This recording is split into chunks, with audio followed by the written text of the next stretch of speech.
This tutorial deals with what we call creating a package from an InDesign file. This goes back a few lectures where we spoke about linking and how images are linked to the main images folder. Wherever we have placed images, they are linked.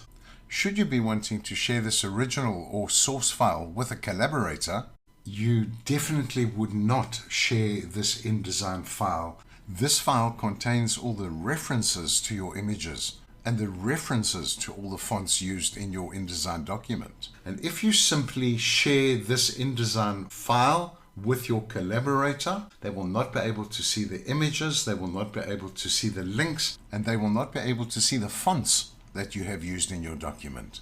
Please bear that in mind. It is exceptionally important not to share the InDesign file with anyone, as the files reside on my personal computer and not on theirs. So it will not open up correctly should you share this. For example, if I open up this file over here, it immediately notifies me that this document contains a link to a source that is missing.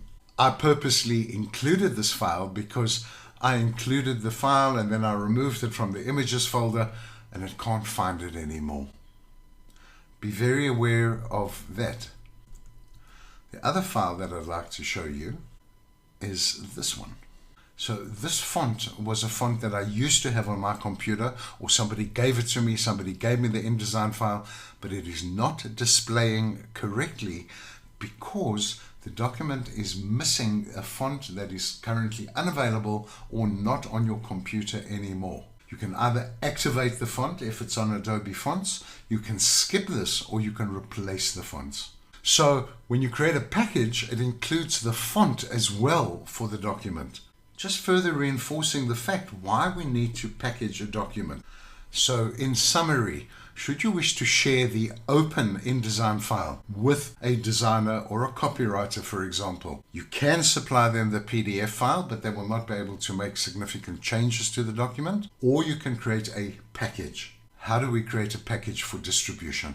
We navigate to the file menu, we head down to the bottom and we select the package option. It's found 13 images, 0 are missing, 0 are modified, but 10 are using the RGB color space. That's a significant issue that we actually need to correct before we proceed.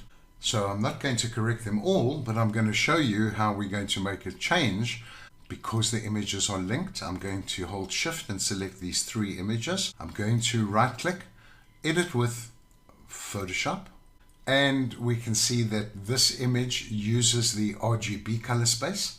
What we need to do is we need to go to Image, Mode, CMYK color, because if we're going to use this document for print, it needs to be in CMYK. You may need it only for an interactive PDF that will be viewed on screen, but should you wish to create this document for print, we need to convert it to CMYK, and should we wish to use it for print, we need to go to Image, Image Size, and we need to change the resolution to 300, and we click OK.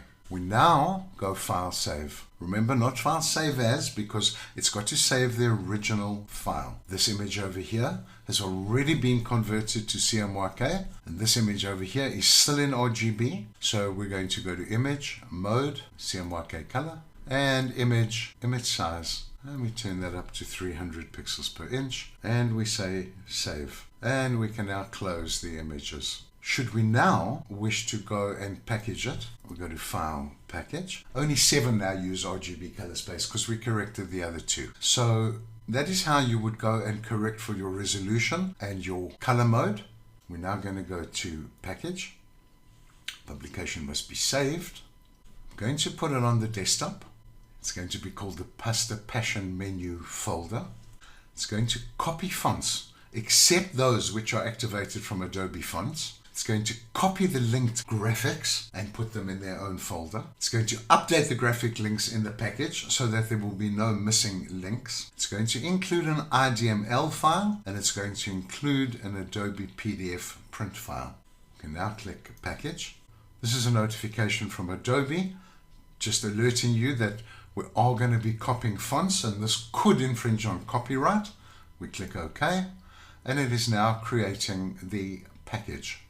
Now let's go look how interesting this process was. Here is our packaged folder. Any of the fonts we used get included in the document fonts folder. Any of the links that we used get included in this folder. Now, I'm not sure if you remember, but this grass Illustrator file was on the desktop, but I didn't move it into the images folder. But it doesn't matter because it picked up that this was a link in the document and all the other images have been linked.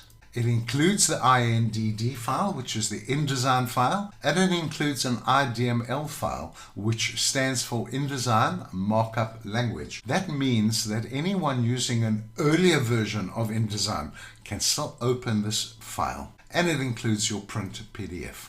And that is your package. You would then transfer, possibly using WeTransfer, this entire folder to the collaborators in your project if you would like them to have access to your open InDesign file.